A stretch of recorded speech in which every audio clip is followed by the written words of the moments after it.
اللہ تعالیٰ نے قرآن مجید میں 2 مقامات پر اس بات کا تذکرہ کیا ہے، اور جو آیہ کریمہ میں نے تلاوت کی یہ سورہ تغابن کی آیت ہے۔ اللہ کریم نے ارشاد فرمایا قرآن حکیم میں کہ انما اموالکم و اولادکم فتنہ، فرمایا بے شک تمہارے مال اور تمہاری اولاد یہ آزمائش ہے، یہ فتنہ ہے۔ واللہ عندہ اجر عظیم، اور اللہ کے پاس بہت بڑا اجر ہے۔ یہ تمہاری مال اور تمہاری اولاد یہ تمہارے لیے آزمائش ہے۔ کس کس معنی میں آزمائش ہے؟ ایک تو اس معنی میں آزمائش ہے کہ کہیں ان کے پیچھے لگ کے تم اللہ کو اور اس کے پیارے رسول صلی اللہ علیہ وسلم کو بھول نہ جاؤ، اور کہیں مال و اولاد کے چکر میں تم اپنی دینی اور اخلاقی ذمہ داریوں سے پیچھے نہ ہٹ جاؤ، اور کہیں مال اور اولاد کی محبت تمہیں اس طرح کا نہ بنا دے کہ تم مال میں جائز ناجائز کو بھول جاؤ اور اپنی اولاد کو دیکھتے رہو اور کسی کی اولاد کا حق بھول جاؤ، کہیں دوسروں کا حق چھین چھین کے اپنے بچوں کے پاس نہ لاتے رہو۔ یہ آزمائش ہے مال اور اولاد۔ اور ایک معنی یہ ہے کہ انما اموالکم و اولادکم فتنہ، اس معنی میں کہ ان کی محبت بندے پر غالب ہوتی ہے، تو کہیں اس محبت کے غلبے کی وجہ سے ان دونوں چیزوں کے اصل جو مقصود ہے ان سے نہ غافل ہو جانا۔ کہیں ایسا نہ ہو کہ تم مال کماتے رہو اور کماتے کماتے تم اللہ کی راہ میں خرچ کرنا ہی بھول جاؤ، اعتدال چھوڑ جاؤ، اور کہیں ایسا نہ ہو کہ تم اولاد سے پیار کرو اور پیار کرتے کرتے ان کی تربیت بھول جاؤ۔ سہولیات تو تم انہیں ساری دے دو لیکن وہ روحانی طور پر، اخلاقی طور پر، کردار و عمل کے طور پر مضبوط ہی نہ ہو سکے۔ تو میرے عزیز، اولاد اس معنی میں بھی فتنہ ہے کہ اس کی محبت بندے پر غالب ہوتی ہے، اور جب وہ غالب ہوتی ہے تو کئی دفعہ انسان آزمائش میں آ جاتا ہے۔ اور یہ جو مفہوم ہے نا کہ اولاد کی محبت غالب ہوتی ہے تو آزمائش بنتی ہے، اس کو تو خود نبی پاک علیہ السلام نے بیان کیا۔ ترمذی کتاب المناقب میں حدیث موجود ہے، اللہ کے پیارے رسول صلی اللہ تعالی علیہ وسلم جمعۃ المبارک کا خطبہ ارشاد فرما رہے تھے۔ دوران خطبہ محبوب کریم کی نظر پڑی تو حسنین کریمین آ رہے ہیں، اور آتے آتے وہ لڑکھڑائے اور گر پڑے۔ حضور نے جمعے کا خطبہ روک دیا، محبوب اٹھے، بچوں کو یا دونوں میں سے ایک تھے ان کو اٹھا کے حضور قریب لائے، اور دوبارہ ممبر پر بیٹھ کے فرمایا رب نے سچ فرمایا ہے، انما اموالکم و اولادکم فتنہ، تمہاری اولاد اور تمہارا مال آزمائش ہے تمہارے لیے۔ فرمایا بچہ گرا ہے اور مجھے تقریر روکنی پڑی، بات روکنی پڑی، غالب آ گئی محبت۔ بھائی آپ اس بات کو اچھی طرح سمجھ لیں گے اور یاد رکھیں گے کہ اس محبت کے غلبے میں نہ بچوں کی تربیت کو بھولنا ہے، نہ مال کے اصل مصرف کو بھولنا ہے، نہ اصول و قاعدے ضابطے کو چھوڑنا ہے۔ ہمارے ہاں یہ ہوا ہے کہ تربیت اولاد کے معاملے میں جتنی غفلت آج ہمارے ہاں ہو رہی ہے، میں نے بہت پہلے بھی کہا تھا، پھر کہتا ہوں اور بار بار کہتا ہوں کہ بچوں کی تربیت کے لیے سب سے پہلے ماں باپ کا با کردار ہونا ضروری ہے۔ یہ نہیں ہو سکتا کہ والد ہاتھ پھیلا کے پیسہ اکٹھا کرے اور بیٹا اس کا محنتی ہو جائے۔ یہ نہیں ہو سکتا کہ والد اپنی زندگی تقوی اور طہارت سے دور بسر کرے اور بیٹا بڑا متقی پرہیزگار اسے دیکھ کے ہو جائے۔ اللہ کی توفیق سے ہو جائے تو ہو جائے، لیکن اگر والد چاہتا ہے میری وجہ سے وہ خیر حاصل کرے تو پھر خود با کردار بنے، وہ پہلے خود سچ بولے، پہلے خود تقوی کا رستہ اختیار کرے، پہلے خود پرہیزگار بنے۔ اس لیے کہ باقیوں کے ہاں ہو سکتا ہے ہماری تقریریں اثر کریں، لیکن بچوں کے ہاں ہمارا کردار جذب ہوتا ہے، وہ ہمارے عمل سے فیض پاتے ہیں۔ تو پہلی بات تو یہ کہ ان سے رویہ اس طرح کا رکھا جائے کہ وہ ہمارے کردار سے سبق، اور دوسری بات یہ کہ اپنی اولاد سے پیار کیا جائے۔ ہمارے ہاں جناب بے پناہ ڈانٹ ڈپٹ ہوتی ہے بعض جگہوں پہ بچوں کو، خاص شفقت بچوں کے ساتھ آپ کا رویہ میٹھا ہو، ڈانٹنا کبھی کبھار ہے اور پیار ہر روز ہے۔ نبی اکرم صلی اللہ تعالی علیہ وآلہ وسلم بچوں سے اس طرح محبت کرتے تھے کہ حسنین کریمین کو، یہ ذرا بات پر غور کرنا، حضور اپنے نواسوں کو چوما بھی کرتے تھے اور سونگا بھی کرتے تھے۔ یہ بڑی خاص بات ہے، اس پر توجہ کریں۔ اور حضور سونگ کر پتہ کیا فرمایا کرتے تھے؟ فرمایا یہ میرے بچے میرے لیے پھول ہیں جنت کا۔ حضور ان کو سونگتے۔ آپ کسی خاص شے کو سونگتے ہیں، کوئی خاص ہی معطر چیز ہو تو سونگتے ہیں۔ حضور نے یہ جو ایک خاص انداز اپنی اولاد کے لیے کیا، اور ہمیں حضور نے ہمارے لیے نمونہ چھوڑا، یہ سمجھنے کی بات کہ ان کے ساتھ اتنی دلچسپیاں کہ جس طرح ایک خوبصورت پھول کو سونگا جاتا ہے اس طرح انہیں سونگا جائے، بچوں سے پیار کیا جائے۔ کچھ مطلب والد صاحب کہتے ہیں او جی میری نہ پھر پتر تو انہیں پتہ ہے نا میری پھر طبیعت کوڑی ہے۔ اچھا جی کیوں کڑوی ہے؟ آپ مرچیں کھاتے ہیں؟ کیوں کڑوی ہے بھیا آپ کی طبیعت؟ وجہ کیا ہے؟ آپ کی طبیعت کسی مالدار کے سامنے تو کڑوی نہیں ہوتی، آپ کی جو فیکٹری کا آفیسر ہے اس کے سامنے، مالک کے سامنے تو آپ کبھی کڑوے نہیں ہوئے۔ یہاں کل آ جائے کوئی امیر آدمی، کوئی سیاست دان تو آپ بڑے میٹھے ہوتے ہیں، ہار لے کے کھڑے ہوتے ہیں۔ وہ 6 گھنٹے بھی لیٹ ہو تو آپ کے چہرے پر بل نہیں آتا۔ اور بچوں کو ہر بات میں ڈانٹ ڈپٹ کرنا، ہر وقت انہیں پریشان کرنا، اپنی اولاد کو کبھی کسی کے سامنے نہ سمجھائیں، کبھی بھی۔ ان کو جب سمجھانا ہو تو انہیں تنہائی میں سمجھائیں۔ تنہائی میں نصیحت کرنا میرے رسول پاک کا طریقہ ہے۔ میری گزارش ہے کہ ایک بیٹے کو دوسرے بچوں کے سامنے بھی نہ سمجھائیں، ان کی عزت نفس کا خیال کریں۔ کبھی بھی اپنے بچوں کو دوسروں کے بچوں کی مثالیں نہ دیں، فلانے کا بچہ ادھر چلا گیا۔ بھئی آپ کیوں کمپیریزن کرتے ہیں کسی کے ساتھ؟ اگر ان کو کبھی مثال دینی پڑے تو یہاں حضرت اسامہ بن زید کی دینا، اگر کبھی مثال دینی پڑے تو حضرت معوذ اور معاذ کی دینا، اگر کبھی مثال دینی پڑے ان کو تو حضرت عبداللہ بن زبیر کی دینا، اور جب زیادہ کلیجے ٹھنڈے کرنے ہوئے تو پھر امام حسن اور حسین کی مثال دینا۔ لیکن یہ کیا بات ہوئی فلانے کا بچہ دولت مند ہو گیا تو پیچھے رہ گیا؟ کیا بات کرتے ہیں آپ؟ آپ کے بچے کی عزت نفس ہے، وہ وقار رکھتا ہے، وہ سوچ رکھتا ہے۔ اور میرے نبی پاک نے فرمایا اپنی اولاد کی عزت کرو۔ کس کی؟ ہاں، اپنے بچوں کو اکرام دو۔ ہر وقت ایک بزرگ کے پاس لوگ اپنا بچہ دم کرانے آئے تو ماؤں کی ایک طریقہ ہوتا ہے بات کرنے کا۔ اس نے آ کے کہنا شروع کر دیا، پہلے سارے ٹھیک تھے، سمجھدار بھی تھے، بات میں مانتے تھے، یہ ضدی بھی ہے، نکما بھی ہے، نکھٹو بھی ہے، لڑتا بھی ہے۔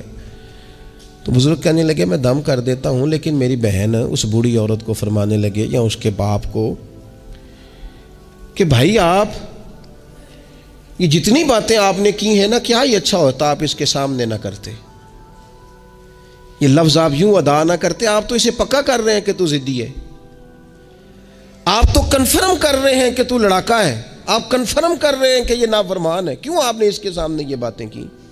یہ آپ کو اگر کرنی تھی، کوئی دعا چاہتے تھے آپ اس کے لیے تو آپ تنہائی میں مجھ سے بات کرتے۔ آپ اسے پکا کرا رہے ہیں کہ جس طرح کا میں کہہ رہا ہوں تو یہ بچے کا ذہن بن جاتا ہے، جو اسے بار بار کہا جاتا ہے نا اس کا ذہن بن جاتا ہے، میں ہوں ہی اس طرح کا، مزاج اس طرح کا۔ اسے کبھی پکا نہ کریں، اسے تسلی دیں، اسے تشفی دیں، اس کی ڈھارس بندھائیں، اس سے پیار کریں، اس کے ساتھ محبت کریں، اسے آپ اس طرح کا رویہ دیں کہ بچہ آپ پر اعتماد کرے۔ آپ کو پتہ ہے یہ جو بہت سارے بچوں کے ساتھ خدا نہ خواستہ کوئی اپنا بیگانہ کسی قسم کی کوئی زیادتی کرنے لگ جاتا ہے، وہ گھر کیوں نہیں بتاتے؟ وہ کسی جبر کا شکار ہوں یا کسی بلیک میلنگ کا شکار ہوں، وہ اپنے گھر میں کیوں ڈسکس نہیں کرتے؟ گھر والوں نے پریشر اتنا زیادہ ڈالا ہوا ہے۔ ان رویوں سے باہر آئیں آپ، اور زندگی کو اس خوبصورتی کے مطابق آپ کا بچہ آپ پر اعتماد کرے، وہ آپ سے کہہ سکے، وہ آپ کو اپنا دکھ بتا سکے، اس کو پتا ہو کہ ہر معاملے میں میری غلطی نہیں نکالی جائے گی، اسے پتا ہو کہ میں جب کوئی بات کروں گا تو میری سنی جائے گی، گھر کے اندر میری رائے کو اہمیت دی جائے گی۔ یہ ہمیں احساس کمزوری سکھاتے ہیں بعض اوقات بچوں کو، اس سے باہر آئیں۔ او نہ تسی نہ اچھے کپڑے پایا جے، کوئی کیا کہ کہنے دو جس نے جو کہنا ہے۔ آپ شروع سے بچوں کو اس طرح کا بنا رہے ہیں کہ وہ لوگوں کو دیکھ کے بیچارے زندگی گزاریں گے۔ کیوں اس احساس محرومی کا ہم اپنی اولادوں کو شکار کرتے ہیں؟ وہ باپ کے ساتھ وقت گزاریں۔ میں جی مصروف بڑا ہوں، تو زیادہ مصروف ہے یا رسول پاک زیادہ مصروف ہے؟ حضور کی تو نواسی ضد کرتی ہیں، سب سے بڑی نواسی صحیح بخاری میں موجود ہے، حضرت زینب کی بیٹی، نبی پاک نماز کے لیے جا رہے، کہتے میں نے بھی جانا ہے۔ حضور نماز کے لیے آتے تو بچی کو اٹھا کے ساتھ لے آتے۔ صحابہ فرماتے ہیں نبی پاک قیام میں ہے تو بچی یہاں ہے، حضور رکوع سجدے میں جاتے تو بچی کو قریب کھڑا کر لیتے۔ اور پھر پیار بیٹیوں سے تو حضور نے کیا ہی، شہزادیاں چاروں جب آتی حضور اٹھ کے کھڑے ہوتے. سیدہ پاک کے بارے میں فرمایا, سب سے چھوٹی بیٹی کے بارے میں, کہ فاطمہ تو میرے جگر کا ٹکڑا ہے. لیکن یہاں بات ختم نہیں ہوئی, نواسوں اور نواسیوں سے پیار. میں نمازی ہوں جی, بچے کو لے جاؤ. میرے رسول پاک پر بچے پیشاب کر دیتے, حضور پانی بہا دیتے. فرمایا پھر کیا ہو گیا ہے؟ میں نے بہت بڑی بات کر دی اگر آپ کی سمجھ میں آئے تو. اور اللہ تعالیٰ شعور دے سکتا ہے. حضور کسی جانور پر سوار ہوتے تھے تو جانور پیشاب نہیں کرتا تھا جب تک حضور سوار رہتے تھے. رب چاہتا تو بچہ کبھی پیشاب نہ کرتا. یہ اتنا بڑا کام اس لیے ہوا کہ تیری اور میری سمجھ میں بات آ جائے. میں قبلہ حضرت صاحب ہوتا ہوں, میں حاجی صاحب ہوں, میں نمازی صاحب ہوں, میں فلان صاحب ہوں, لہذا بچوں کو لے جاؤ, میں نے نماز. وہ تو زیادہ پاک صاف ہے, آپ کے اندر کچھ زیادہ رعنائی آ گئی ہے کہ آپ اپنی اولاد کو وقت نہیں دے پاتے. رسول پاک علیہ السلام کا لہجہ اور انداز, قربان جائیں, یعنی بچوں کو نا مزہ آئے. ساری دنیا سے پیسے لیے ہیں انسان نے, کمائیاں کی ہیں, جائیدادیں بنائی ہیں, بڑے بڑے اس کو پرافٹ ہوئے ہیں, لیکن ساری زندگی دادی کے 10 روپے بھولتے ہی نہیں. وہ جو دادا سے لڑ کے لیے جاتے تھے 5 روپے, وہ بھولتے ہی نہیں. وہ ابا جی سے کبھی پیسے چاہیے ہوتے تھے تو ابا جی سے نہیں ڈائریکٹ کہتے تھے, دادی اماں سے کہتے تھے, دادی آج 100 ہی لینا ہے. تو دادی کے پاس بیٹھے ہوتے تو ابا جی کو بلا کے دادی اماں کہتی روپیہ 500 دینا مینو چاہیے. تو ابا جی کہتے اماں جی کی کرنے نے, تینوں وضاحت دینا ضروری ہے, تو دے نا 500. تو ابا جی کہتے مینو سمجھ لگتی پئی جو اتنے ہو رہا ہے نا. اب وہ ذائقہ ساری زندگی بھولا, اس کی لطافت نہیں گئی, اس کا حسن نہیں گیا. وہ 100 روپیہ نہیں تھا, وہ کروڑوں روپے تھے. اس لیے کہ جس چاشنی سے وہ ملے نا, جس درد سے, وہ اماں سے پیسے لیتے وقت تو یوں لگتا ہے کہ بندہ دنیا کے سب سے بڑے خزانے کے سامنے کھڑا ہے. اس لطف کو دوبالا کرے زندگی میں. یہ ہمارا کلچر نہیں, یہ ہمارا حسن ہے, یہ ہماری تہذیب ہے. نبی پاک علیہ الصلوۃ والسلام کی نواسی جناب امامہ بنت زینب رضی اللہ تعالی عنہما, ایک ہار آیا حضور کے پاس تحفے میں. تو حضور نے فرمایا میں نے اس کو دینا جو مجھے سب سے زیادہ پیارا ہے. ازواج مطہرات کہتے ہیں دوڑ لگ گئی تھی. حفصہ کو ملے گا, میمونہ کو ملے گا, ام حبیبہ کو ملے گا. سیدہ عائشہ صدیقہ کہتی ہیں میرے دل میں بڑی بات تھی کہ اگر کسی اور کو مل گیا نا تو میں تو سمجھتی ہوں کریم سب سے زیادہ محبت ہی مجھ سے کرتے ہیں. کہتے ہیں یہ بات چل رہی تھی اور وہ جو تھوڑی دیر کے لیے وہ انتظار تھا کہ کس کو ملے گا, تو وہ انتظار بڑا حسین, بڑا خوبصورت تھا, اس میں بڑی رعنائی تھی. لیکن قربان جائیں, نبی کریم نے فرمایا میں تو اپنی بڑی نواسی جناب زینب کی بیٹی امامہ کو دوں گا. اور حضور نے وہ ہار لا کے انہیں اپنے دستے مبارک سے پہنایا. فرمایا کتنا پیارا لگ رہا ہے میری بیٹی کو. تھوڑا سا نا اپنے رویے میں وسعت. بچوں کو ہماری حاجت ہے اور ہمیں دولت کی حاجت ہے, ہمیں پیسوں کی حاجت ہے. ہمارا گاہک آ جائے تو بچے کو تھپڑ مارنے سے باز نہیں آتے. 2 4 5 منٹ کی مصروفیت ہے کسی بندے کی تو وہ کیا کہے گا کہ لو جی بچہ آ گیا ہے. تو بچے کے ساتھ کھیلنا, بچے سے او سنو یار حد ہو گئی. نسائی میں موجود ہے, سیاستہ کی روایت. نبی پاک نے سجدہ لمبا کر دیا نہ, میں اس سے بڑی بات نہیں آپ کو سنا سکتا. لمبا سجدہ ہو گیا, لمبا. صحابہ فرماتے پریشان ہو گئے اور طویل سجدہ رسول پاک نے فرمایا سجدہ. صحابہ فرماتے ہیں جب رسول پاک علیہ الصلوۃ والسلام نے نماز کی تکمیل کی تو 2 باتیں ہم نے عرض کی حضور. ایک تو ہم پریشان ہو گئے تھے کہ کوئی ایسی بات نہ ہو گئی ہو, خدا نہ خواستہ کو ناخوشگوار بات, اللہ کے حکم نے بھی آنا ہے, آپ نے ہمیں بتایا ہے. اور دوسرا ہمارا خیال تھا کہیں وحی تو نہیں نازل ہونی شروع ہو گئی. کئی دفعہ وحی آتی ہے تو دیر تک محبوب ایک حالت میں رہتے ہیں, ان 2 میں سے کوئی ایک ہوگی. تو حضور نے فرمایا یہ دونوں نہیں تھی. یا رسول اللہ پھر کیا تھا؟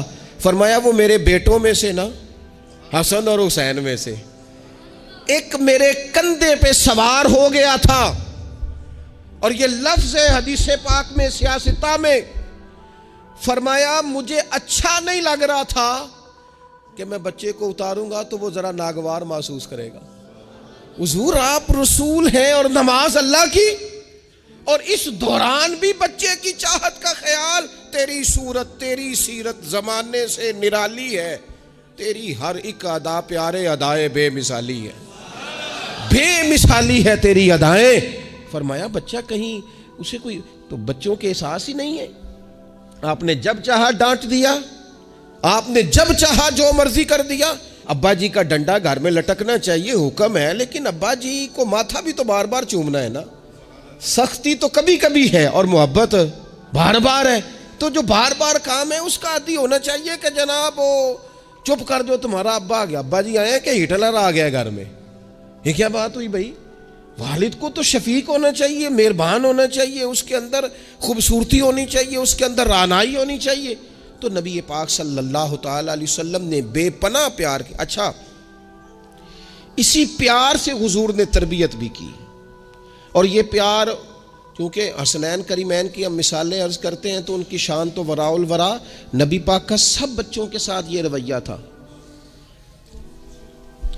حضرت انس بن مالک کہتے ہیں میں حضور کا خادم ہوں, میری اماں خدمت کے لیے چھوڑ کے گئی, پر حضور جب بھی مجھے بلاتے کہتے یا بنیا, او میرے پیارے بیٹے. یہ خادم ہے گھر میں بچہ, خدمت گزار, اسے بھی او پیارے بیٹے. اور پاس بٹھا کے نصیحتیں کرتے حضور, کہتے دیکھنا صبح اس حال میں کرنا کہ بغض نہ ہو کسی کا, انس میرے بیٹے یہ بھی میری سنت ہے. حضرت ام خالد رضی اللہ تعالیٰ عنہ کہتی میں چھوٹی سی تھی, میں نے زرد رنگ کی قمیض پہنی تھی, میرے ابا جی مجھے حضور کے پاس لے گئے. کہتی کوئی عجیب ہی نور والا ماحول تھا, میں پہنچ گئی تو حضور میرا کرتا دیکھ کے نا تو کہنے لگے کتنی پیاری لگ رہی ہے بیٹی. کہتی میں حضور کی مہر نبوت سے کھیلنے لگی. میرے ابا جی مجھے کہنے لگے ادھر ہٹ, یہ کیا کر رہی ہے؟ تو حضور فرمانے لگے ٹھہر جانا, بچے تو بچے ہی ہوتے ہیں, اسے کھیلنے دے. میں کھیلتی رہی اور حضور مجھے دعائیں دیتے رہے.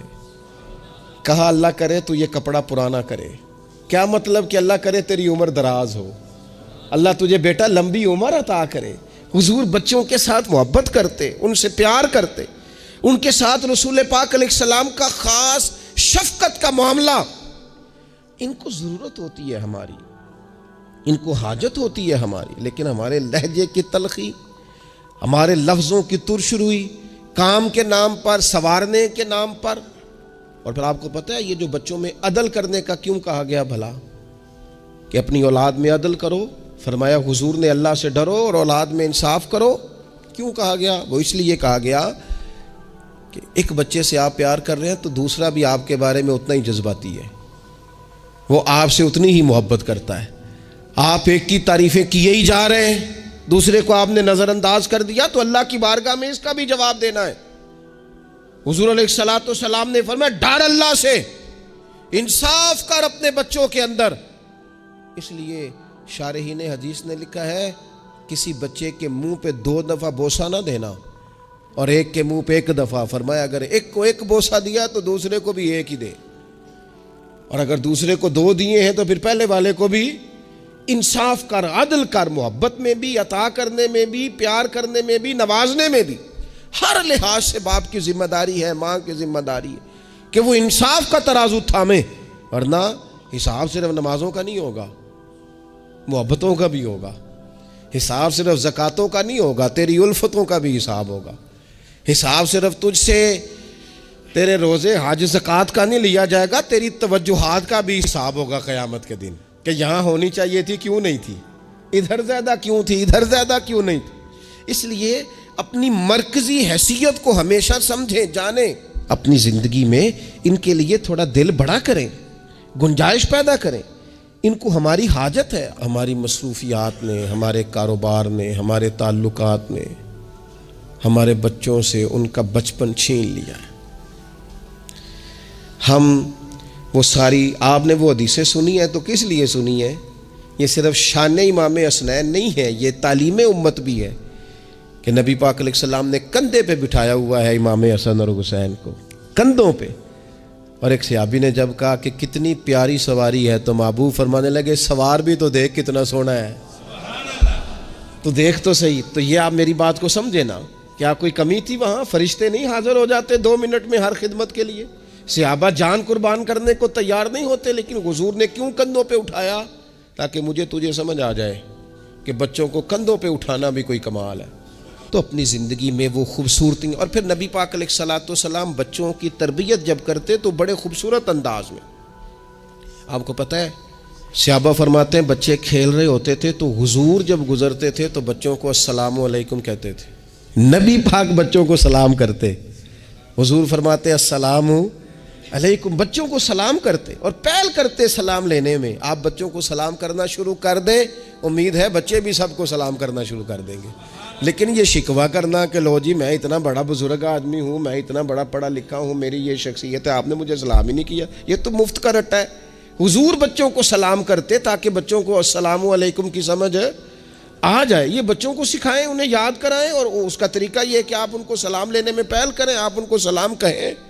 ہاں سکھانے کے لیے آپ ان سے مطالبہ کر سکتے ہیں کہ یار میں نے سلام کہا ہے، تمہیں جواب دینا چاہیے تھا، ہم نے کیوں نہیں دیا، تاکہ ان کو سمجھ آ جائے کہ یہ السلام علیکم اور وعلیکم السلام یہ ایک سنت ہے. پھر اللہ کے پیارے رسول صلی اللہ تعالیٰ علیہ وسلم بچوں کو چھوٹی چھوٹی چیزوں کے آداب سکھاتے. حضور تشریف فرما تھے تو ایک بچہ اندر آ گیا، السلام علیکم کہہ کے داخل ہو گیا. تو محبوب کریم نے بڑی محبت سے بڑے خوبصورت لہجے میں فرمایا بیٹا واپس جاؤ، پہلے اجازت لو، پھر سلام لو، جب اجازت مل جائے پھر اندر آنا. اس لہجے میں اتنی خوبصورتی تھی کہ اس بچے کے دل کی گہرائی تک میں سمجھتا ہوں بات اتر گئی ہوگی. وہ واپس گئے، انہوں نے جا کے اجازت مانگی، اجازت ملی اور سلام لے کے وہ دروازے رسول پہ حاضر ہو گئے. بچوں کے ساتھ خاص محبت، خاص دلچسپی. ایک دفعہ میں حرمین شریفین حاضر تھا، میرے بالکل سامنے اگلی صف میں نماز کا ٹائم ہو جاتا ہے جب، تو آہستہ آہستہ لوگ زیادہ آنے شروع ہو جاتے ہیں. تو زیادہ رش ہو رہا تھا، لوگ زیادہ جمع تھے. تو ایک بزرگ تھے تو وہ اپنے داماد سے، ان کی گفتگو سے اندازہ ہوا، میں نے کان تو نہیں لگائے ہوئے تھے لیکن بزرگ غصے میں بول رہے تھے تو بول ہی اونچا رہے تھے ذرا. تو وہ کہہ رہے تھے اپنے داماد سے کہ بیٹا تو ہے تے جوائی ہیں، اب تینوں میں گل کرنا مناسب تے نہیں سمجھدا، پر یہ کہ بچے تو آپ نے میرے ذمہ لگا دیے. وہ مجھے نہ عبادت کرنے دیتے ہیں، نہ قرآن پڑھنے دیتے ہیں، نانا نانا کہہ کے میرے پیچھے ہی بھاگتے رہتے ہیں. تو میں حاضر ہوں لیکن تھوڑا سا نہ ان کو سمجھائیں اور قائل کریں، یہاں آ کے مجھے ذرا اللہ اللہ کرنے دیں. تو وہ بچہ معذرت خانہ انداز میں اپنے سسر کو، بزرگوں کو تھوڑا سا قائل کرنے کی کوشش کر رہا تھا کہ چلیں اب خیال کریں گے، ہم کہتے تو بڑا ہیں کہ ہمارے ساتھ آئیں لیکن وہ آپ کے پیچھے جاتے ہیں، کریں کیا. تو اب مجھ سے نہ رہا گیا، میں نے ان سے کہا بزرگوں مناسب تو نہیں لیکن آپ بولے اونچا ہے تو سون صاحب نے لیا ہے، آپ کی ذاتی بات ہے، اگر اجازت دیں تو ایک جملہ کہہ دوں. تو پلٹ کے میری طرف دیکھ کے کہنے لگے مولوی صاحب آکھو. تو میں نے ان سے کہا بڑے خوش نصیب نہیں، اس مسجد میں بیٹھ کر نواسوں کا خیال رکھنا اور ان سے پیار کرنا، یہ تو مدینے والے رسول کا طریقہ ہے. اور این سعادت بازور بازو نیست، تان بخشندہ خدائے بخشند. کچھ سعادتیں ایسی ہوتی ہیں جو بازو کی قوت سے نہیں ملتی، تبھی ملتی ہیں جب رب عطا کرتا ہے. تو میں نے کہا یہاں تو نواسوں سے کھیلنا حضور کا طریقہ ہے. بعض چیزوں میں اللہ اثر رکھتا ہے. تھوڑی دیر خاموش رہے، پھر میں نے انہیں آنسو پونچھتے بھی دیکھا. کہنے لگے اللہ تہاڈا بھلا کرے، لو بھائی پتر ہن تسی بھاویں آرام کرو. بعض دفعہ باتیں وہ ناراض بھی ہو سکتے ہیں، تو میں تیار تھا اگر وہ ناراض ہوں گے تو میں معذرت کروں گا، لیکن تھوڑا سا نا ایک بات میں نے ضرور کرنی ہے آپ سے. مجھے بڑا مزہ آیا، مجھے پتہ نہیں اب وہ کالم نویس زندہ ہیں کہ نہیں، عبد القادر حسن ہوتے تھے، انہوں نے ایک بات لکھی تھی مجھے بڑی یاد رہ گئی، اور جس دن میں نے پہلی دفعہ پڑھی تھی میں رویا بھی بڑا. وہ کہنے لگے ایک دفعہ گورنر مدینہ نے نا حکم دیا تھا کہ چھوٹے بچے لوگ مسجد میں لے کے آتے ہیں روضہ رسول صلی اللہ علیہ وسلم پر، تو بچے قالین خراب کر دیتے ہیں، مختلف قسم کی چیزیں گرا دیتے ہیں. تو اس طرح کریں کہ بچوں کو منع کیا جائے، اور کم از کم مقامی لوگوں کو ضرور منع کیا جائے کہ وہ بچوں کو لے کے نہ آئے. انہوں نے لکھا تھا کہ رات ہی کو اس شخص کو خواب میں رسول پاک علیہ السلام کی زیارت نصیب ہوئی، اور نبی پاک علیہ السلام نے گورنر سے کہا تم نہ اپنے قالین اٹھا کے لے جاؤ، پر میری امت کے بچوں کو میرے شہر سے دور کوئی نہ کرے، ان کو آنے دو، یہ اپنے رسول کے پاس آئے، لے جاؤ اپنے قالین اٹھا کر اگر تمہاری سمجھ میں نہیں آتا، لیکن بچوں کو کوئی آنے سے منع نہ کرے۔ کیا کہا تھا میرے امام نے حضور کے بچپن کے بارے میں؟ کہا تھا اللہ اللہ وہ بچپنے کی پھبن، اس خدا بھاتی صورت پہ لاکھوں سلام، اور پتلی پتلی گلے قدس کی پتیاں، ان لبوں کی نزاکت پہ لاکھوں سلام، ان کے مولا کے ان پر کروڑوں درود، ان کی ہر خو و خصلت پہ لاکھوں سلام۔ ہر ادا پر ہی قربان جائیں، فرمایا لے جاؤ اٹھا کر کے تم اپنا سامان، لیکن کوئی بھی یہاں سے بچوں کو دور ہے، اگر ان سے ہمارا پیار ہوگا تو یہ ہماری بات بھی سمجھیں گے، لیکن اس محبت میں بھی اعتدال ہو۔ اس محبت کا یہ معنی ہرگز نہیں ہے کہ اس محبت میں وہ کوئی نافرمانی کی بات بھی کریں تو ہم نے قبول کرنی ہے، اور اس محبت میں وہ اگر تعلیم و تربیت سے دور ہو جائیں تو اسے بھی ہم نے قبول کرنا ہے، لیکن ایسا نہ کریں کہ بالکل ماحول اس طرح کا ہو کہ ایک خوفناک منظر پیش کرے۔ ان کی تعلیم تربیت تبھی ہوگی جب ان سے ہماری محبت